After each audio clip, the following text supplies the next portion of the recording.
a lot has happened in Ethiopia in terms of reforms. Everybody is excited and at the same time worried. So I will say it's hopes and fears going parallelly in my country right now. We're very hopeful because of the positive things that we've seen, which is the release of prisoners, the opening of space, freedom of speech, and as a woman, the fact that we have 50% women in cabinet, we have a woman president, a woman Supreme Court justice. So all this and others are very exciting. And at the same time, you also know that there is a lot of displacement, which directly affects women, conflicts here and there, which also worry us. So I come from the thinking that for the kind of reform and that transition that we're going through, these things are maybe bound to happen, but maybe now also it's time for us to stop and think and to kind of ground the gains that we have already achieved and also reflect on the challenges that we have faced. When it comes to women, although we're all happy about the successes that I said earlier, it's time for us to have a conversation about what does it mean to make this structural? What does it mean to make it sustainable? What does it mean to capitalize on these gains? Because within all these huge reforms going in the country, it's only natural for women's issues to be pushed to the side. So looking for structural, institutional, law kind of reforms that will sustain the change we've seen.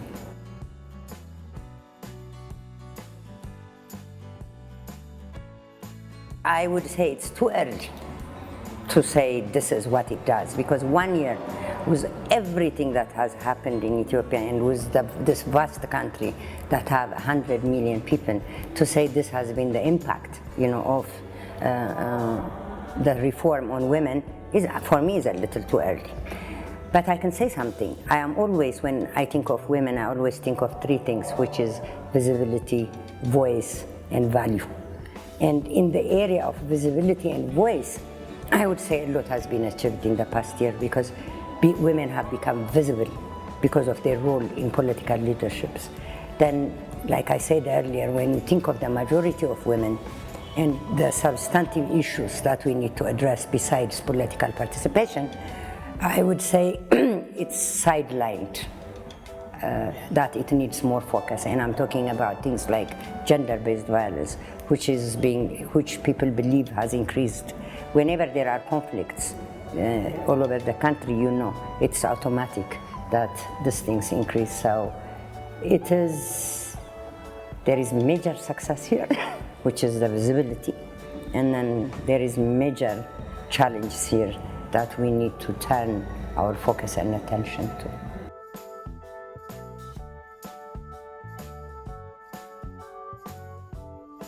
For me, first of all, is for women ourselves to organize ourselves better, to create a movement, to try and understand what common agendas we have to promote, what are the agendas in the countryside, what are the agendas in the urban areas that we need to advocate and articulate them and create kind of a common voice is one.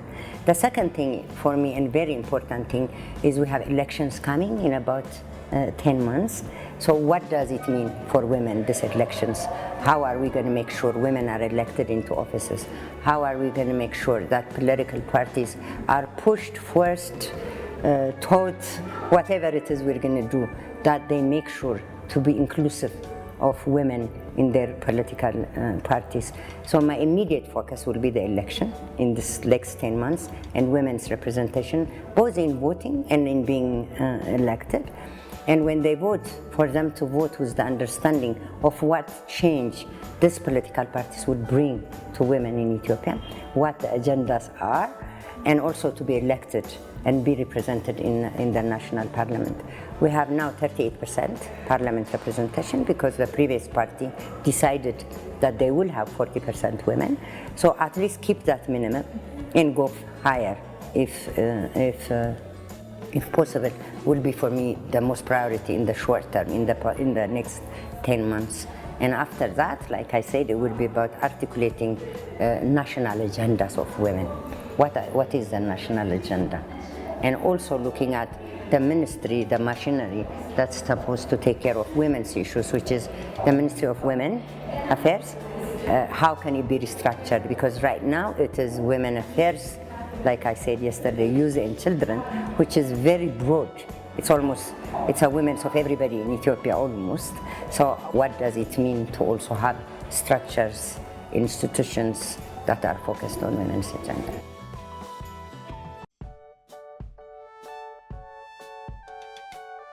On one hand, because we have 50% women in cabinet, we have a women president, it has been very exciting and empowering.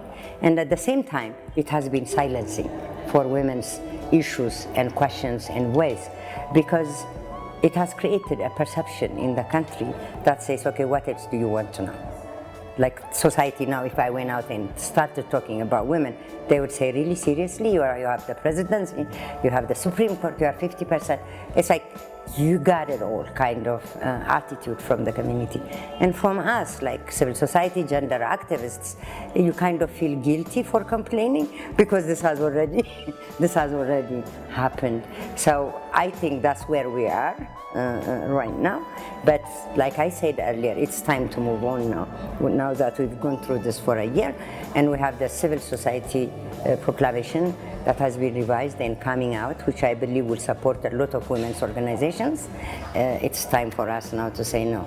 Yes, this is good, and how do we sustain it? How do we capitalize on it? And how do we address the rest of our issues?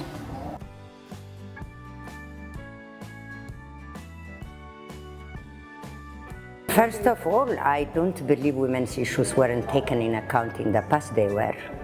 So whatever we have achieved now is that building on successes. The Ethiopian movement has been around since 1933. We had a woman parliamentarian, only one woman parliamentarian.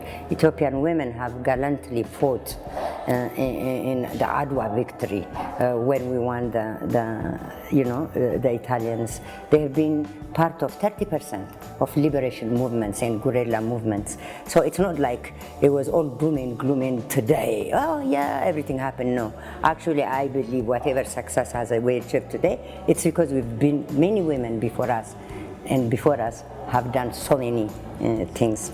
So I see it as an increment to the situation that has happened. That's my view. The future, as you know, Ethiopia is 70% young. So there are, and out of that 70%, 50% are girls. So the future, I want the focus to be on girls, because normally what happens is when you do programs, you say women and girls, and then the girls are forgotten, and it becomes women's programs. So I envision that girls would take on the movement better, with better education, with technology. That would be my hope.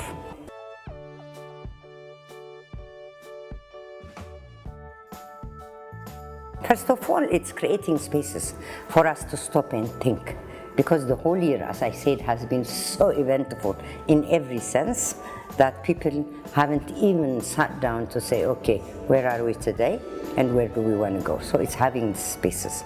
And the support could come in creating these spaces is the first thing.